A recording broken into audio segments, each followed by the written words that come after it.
오늘은요, 제4장, 존중하면 사람을 얻는다. 이 부분을 같이 나누도록 그렇게 하겠습니다. 자, 그래서 이제 여러분이 이 존중의 개념, 존중이라는 말이 도대체 어떤 의미인지 하는 것을 이제 맨 처음에 쭉 다루고요.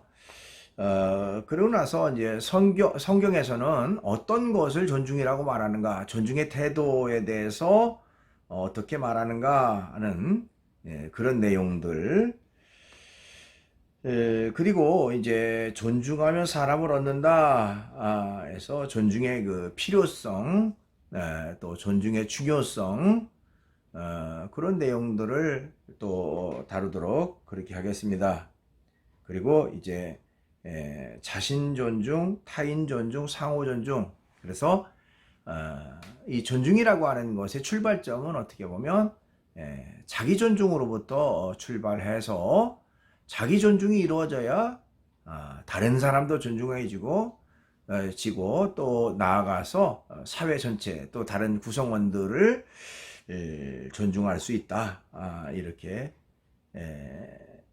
말할 수 있는데요. 거기에 대한 내용을 다룹니다. 그리고 마지막 부분에서는 우리가 일상에서 존중을 실천하기 위해서는 어떻게 해야 될 것인가 하는 내용이 나와요. 그래서 사실 아무리 좋은 내용이라도 알고만 있고 실천하지 않으면 의미가 없는 것이죠.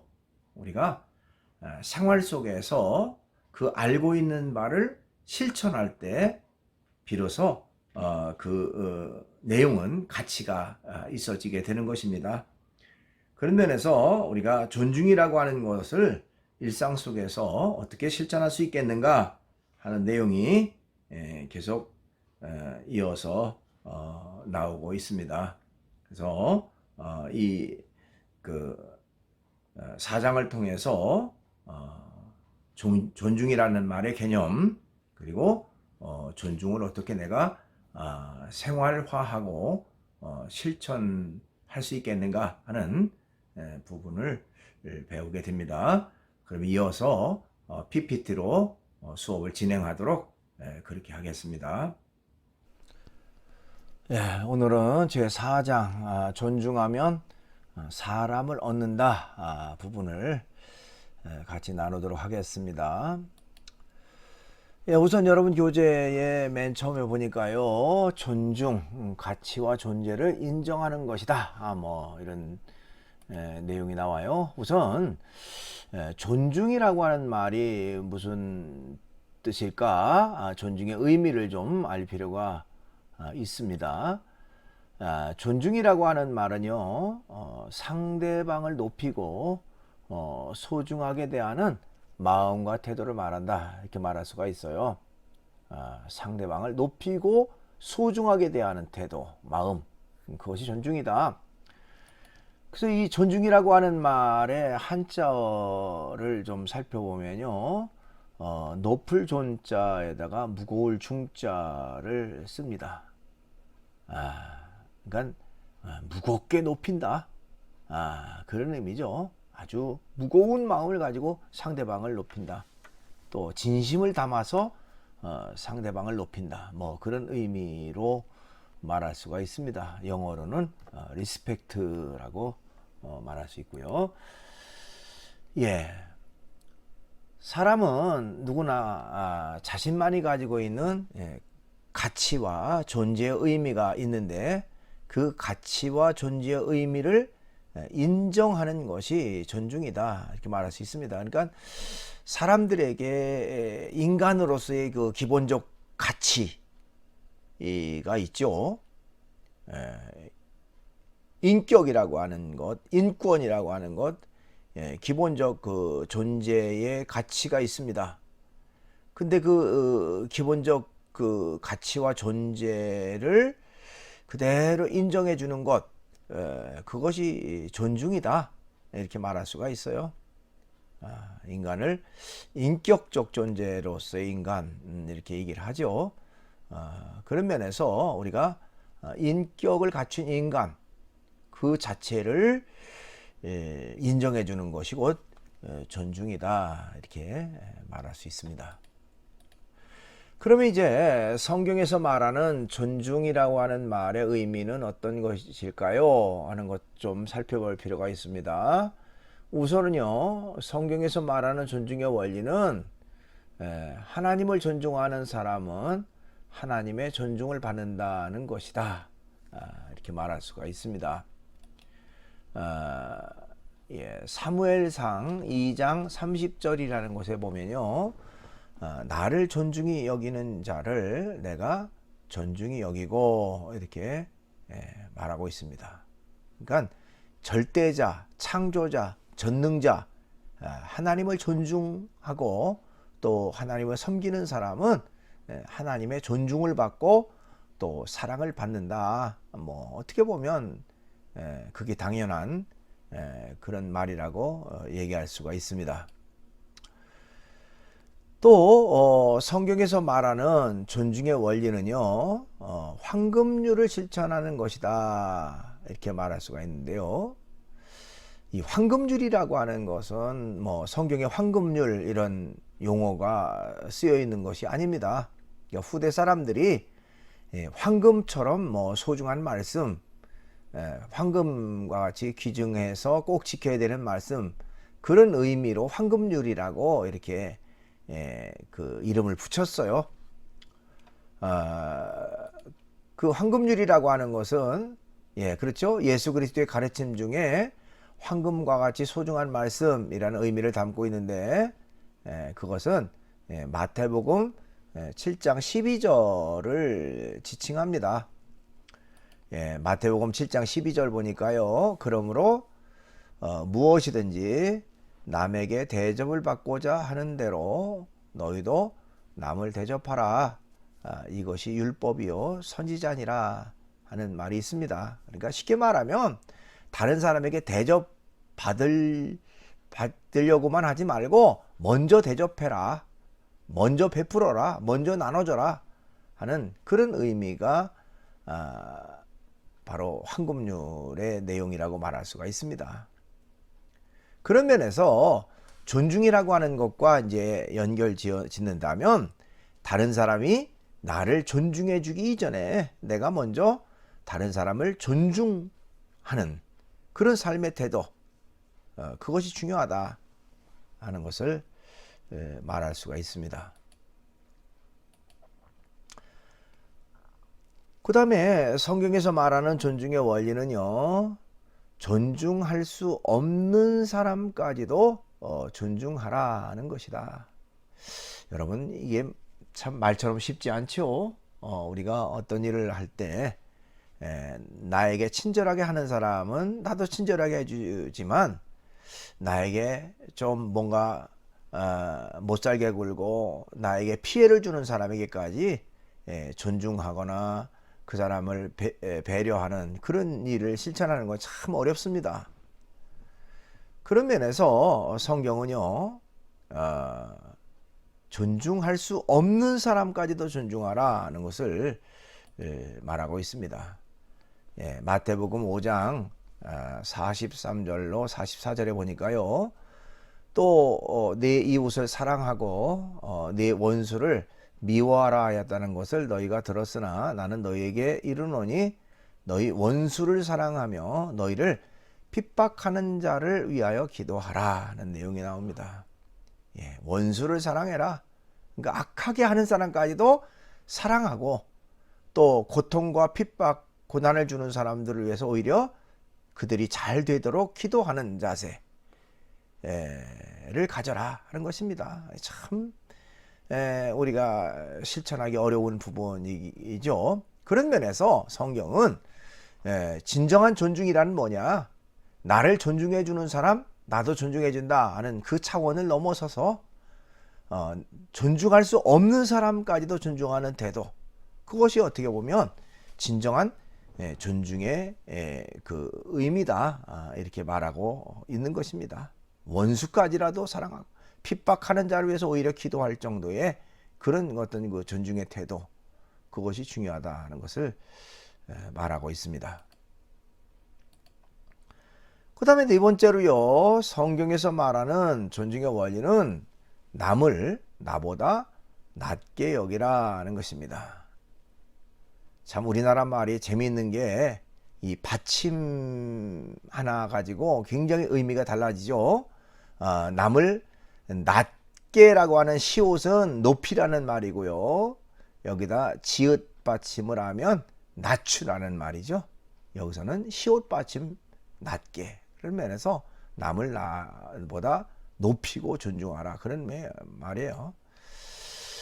예, 빌립보서 2장 3절이라는 곳에 보면요, 아무 일에든지 다툼이나 허영으로 하지 말고 오직 겸손한 마음으로 각각 자기보다 남을 낮게 여기고 이렇게 말하고 있습니다. 남을 자기보다 나보다 오히려 낮게 높이게 또 높게 그렇게 여겨라, 존중해라, 그런 말이죠. 그래서 성경의 모든 곳을 찾아보면요, 존중에 대해서 굉장히 강조하고 있고, 또 존중의 의미도 나를 존중하는 사람 존중하는 차원을 넘어서서 오히려 원수까지라도 악하게 하는 사람까지라도 사랑하고 존중하는 태도를 가져라 하는 것을 말하고 있습니다. 예, 자, 여기서 이 남을 낮게 여긴다라고 하는 말, 각각 자기보다 남을 낮게 여기라는 말의 그 영어 내용은요, consider others better than yourselves. 그래서 다른 사람을 높이고 귀하게 대하라. 뭐 그런 의미로 우리가 볼 수가 있습니다. 예, 그 다음에 이제 큰 세 번째로 존중하면 사람을 얻게 된다 라는 얘기입니다. 예, 존중은요 사람을 끄는 힘이 있습니다.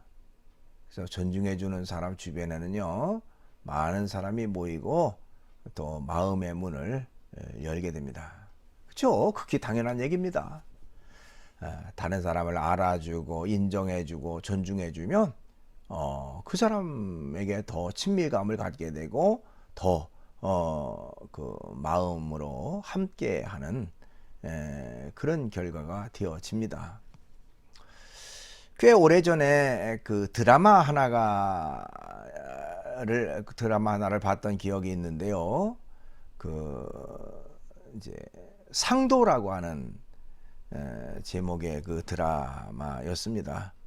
아마 그 조선시대 거상이었던 그 한 인물을 배경으로 해서 그 테마로 해서 이제 만든 그 드라마로 알고 있는데요. 그 내용 중에 이제 그 스승되는 사람이 항상 그 강조했던 말이 있습니다. 장사꾼은 이문을 남기는 것이 아니라 사람을 남기는 것이다 하는 말을 굉장히 자주 사용했어요. 그 당시에는 참 납득이 안 됐습니다. 장사꾼? 그건 돈을 많이 버는 것이고 또 돈을 많이 버는 것이 장사꾼의 목적 아니야? 근데 그분은 한 차원을 높인 거죠. 단순하게 돈 버는 거 그것이라면 단기간에 끝나고 단기간에 금방 없어질 수 있다. 근본적으로 사람을 얻으면 평생 동안을 그 사람과 신뢰관계를 갖게 되고 결국에는 탄탄대로를 걷게 된다. 그래서 장사꾼은 이물 얻지 말고 사람을 얻어라. 사람과 사람과의 그런 그 교류 그것이 중요하다 하는 것을 강조했던 기억이 납니다. 참 그 일리 있는 그런 말이라고 생각해 볼 수가 있습니다. 어떤 의미에서는 그런 사람을 얻기 위해서는 가장 중요한 것이 바로 존중이죠. 존중으로부터 출발합니다. 자, 반대로 무시하는 사람 주변에는 사람들이 모이지 않고 마음의 문도 열지 않죠. 그렇죠. 사람 대접 안 하고 무시하고 하는 사람 누가 좋아합니까? 피하게 되고 멀리하게 되고 어쩔 수 없이 만남을 갖더라도 자기 속에 있는 그런 마음은 얘기하지 않죠. 그렇습니다. 예, 존중은요 또 존중을 낳게 됩니다. 내가 먼저 남을 존중해 주면요 그 존중이 다시 나에게 돌아오는 것입니다. 마치 이 부메랑처럼 여러분 호주 원주민들이 사용했다 그러죠. 이 부메랑 나처럼 그 기역자로 된 그 비슷한 도구를 사냥 도구로 이제 그 목표물을 향해서 콱 던지면 그 목표물을 맞히고 그리고 다시 이제 돌아오죠. 자, 마치 이 부메랑처럼 존중도 내가 다른 사람을 존중해주고 높이면 그 존중이 나에게 돌아오게 되는 그런 결과를 가져오게 됩니다. 예, 그 다음에 이제 큰 네 번째로 자기 존중, 타인 존중, 상호 존중 그런 내용이 나옵니다.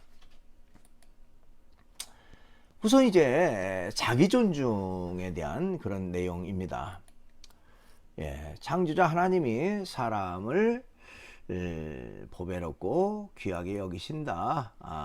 자기 자신을 존중해야 타인을 존중할 수 있다. 어떻게 보면 자기 존중이라고 하는 것은 중요한 부분입니다. 이 자기 존중은 자기 애와는 달라요. 무조건적으로 자기 자신을 높이고 사랑하는 그런 의미가 아니고 자기 스스로 자기 이 자존감을 높이는 태도가 중요한 것이죠. 자기는 소중한 존재라고 하는 사실을 인지하는 것이 중요합니다. 자, 자기를 존중할 때에 결국에는 타인 존중까지 연결된다는 것이죠. 그렇죠? 타인 존중. 그래서 플라톤이라고 하는 사람은요, 다른 사람이 나에게 행하기를 바라는 것처럼 다른 사람에게 행하라 는 말을 했습니다. 다른 사람이 나에게 악하게 하기를 바라는 사람 없잖아요. 나를 좀 도와주고 나에게 이익을 주고 나를 높여주기를 바라죠. 그런 마음이 있다면 역시 다른 사람에게 그렇게 해라 하는 말입니다. 예. 그 다음에 상호 존중입니다. 그러니까 자기 스스로를 존중하는 자기 존중은 결국에는 타인 존중으로 그리고 상호 존중으로 연결된다. 상호 존중은 공동체를 세우는 기초이고 조화로운 삶을 살아가는 방법입니다. 자, 우리가 혼자 세상을 살아가지 않지요. 더불어 함께 살아갑니다. 인간은 사회적 존재입니다. 그런 면에서 이 사회가 건강하고 아름다운 사회가 되기 위해서는 상호 존중을 통해서 이런 그 조화로운 삶을 살아가게 되죠. 상호 존중이 있을 때에 그 아름다운 그런 어떤 공동체가 이루어지게 됩니다. 로마서 12장 9절로 10절 보니까요. 사랑에는 거짓이 없나니 악을 미워하고 선에 속하라. 형제를 사랑하며 서로 우애하고 존경하기를 서로 먼저 하며. 여기 서로라고 하는 말이 연속적으로 이어지죠. 서로 함께 하는 것입니다. 일방적으로 다른 사람만 나를 존중해 주길 바라는 게 아니라 서로 존중하는 것이죠. 서로 우애하고 서로 존경하기를 먼저 하는 것. 그것이 바로 중요한 요소라고 말할 수 있습니다. 그런 면에서 우리가 이 존중이라고 하는 것, 그 의미를 좀 깊이 생각해 볼 필요가 있습니다. 그러면 우리가 존중이 이렇게 소중하고 이렇게 귀중한데 어떻게 존중을 실천할 수 있겠나? 즉 존중을 실천하기 위해서 우리가 어떤 것부터 좀 노력을 해야 되겠나 하는 것입니다. 예. 남편과 아내 간에 서로 존중하라. 예. 뭐 결혼한 사람이라면 남편과 아내가 서로 존중하는 태도. 그렇죠? 부부는 일심동체다. 뭐 이런 말 사용하죠. 서로가 존중하는 태도를 가져야 되는데 남편만 존중받기를 바라고 또 아내만 존중받기를 바란다면 서로 뭐 다툼이 있을 수밖에 없는 거죠. 그런 면에서 서로 존중하라. 예, 가정은요 존중을 배우는 최초의 장소다 이렇게 말할 수 있어요. 그렇죠? 이 부모가 서로 존중하고 서로 배려하는 모습을 통해서 자녀들은 자연스럽게 상대에 대한 존중이 무엇인지를 배우는 그런 어떤 그 학습의 장소가 되어집니다. 그 다음에 부모와 자녀 간에도요 서로 존중하는 태도가 있어야 됩니다. 예, 부모라고 해서 권위를 앞세우지 말고 자녀를 존중하고 또 자녀는 마땅히 부모를 존중하고 부모에게 그 말에 따르고 순종하는 태도가 중요하죠. 에베소 6장 1절에 보니까요. 자녀들아 주 안에서 너희 부모에게 순종하라. 이것이 옳으니라 는 말이 있습니다. 자녀들은 마땅히 부모에게 순종하라. 근데 성경은요. 그것으로 끝나지 않았습니다. 에베소 6장 4절에 보니까 아비들아 뭐 이건 부모들아 너희 자녀를 노엽게 하지 말고 오직 주의 교훈과 훈계로 양육하라. 예, 노엽게 하지 말라. 그거는 바로 어떤 그 마음속에 상처를 주지 말고 마음속에 어떤 그 고통과 괴로움을 주지 말고 그 주의 교훈과 훈계로 양육하라. 즉 그 사랑으로 양육하고 훈계하는 것이 중요하지. 자신의 그 감정적인 그런 것들로 자녀를 대하지 말라. 그러니까 쉽게 말하면 자녀를 존중하라는 말이죠. 어쨌든 부모와 자녀 간에도 서로 존중하는 태도 그것이 중요합니다. 그 다음에 친구나 연인이나 또 직장 동료 남녀 간에 서로 존중하는 태도가 중요합니다. 여기 오타가 났네요. 존중이죠. 그러니까 서로 내가 주어진 그런 그 환경 속에서 서로 상대를 존중하는 태도 그것이 중요하다. 경영자와 종업원 간에 서로 존중해라. 예, 요즘 이 파업이라든지 노사분교 뭐 이런 얘기 많이 나옵니다만은 경영자가 또 노동자 함께 존중하는 태도를 갖는다면 그런 어떤 극단적인 파업 같은 거는 없을 겁니다. 그렇죠? 경영자는 좀 이윤 창출을 해서 종업원들에게 나눠주기를 좋아하고 또 종업원들은 주어진 이 회사가 잘 돌아갈 수 있도록 열심히 일하고 이렇게 함께 존중하는 태도를 가지고 일한다면 참 아름다운 그런 회사가 되겠죠. 그 다음에 스승과 제자 간에도 서로 존중하는 태도 당연합니다. 그렇죠? 스승은 제자를 존중해주고 제자는 스승을 존중해주고 서로 배려하고 존중하는 태도. 또 강자와 약자 간에 서로 존중하라. 우리가 강자를 약자를 을 뭐 그럽니다만은 서로 존중한다면 어떻게 보면 거기에는 또 어떤 일이든지 마찰이나 또 불평이 있을 수가 없는 것이죠. 그렇습니다. 예, 동영상이 하나 준비됐는데요. 요괴 반격이라고 하는 내용의 영상입니다. 한번 같이 보시죠.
청춘 이기다 대화하다 잔인한 우울 같다 씁쓸하다 항만 주변 걸다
Welcome to a place where me and you could search but never find the truth. And while the money speaks for the kings and queens, we bite our tongues until they bleed. They take our voices away. They take our voices away. No matter what we do or say. 예, 이렇게 해서 제 4장 존중하면 사람을 얻는다 하는 내용의 수업을 했습니다. 예, 강의 후에는 항상 퀴즈를 내는데요. 5주차는 예, 강의 영상을 보고 느낀 점을 적으세요 하는 내용입니다. 여러분들이 사이버 캠퍼스 질의응답하는欄에다가 이 영상을 보고 느낀 점을 적으면 되겠습니다. 자, 오늘은 이렇게 수업을 정리하도록 하겠습니다. 예, 수고 많았습니다.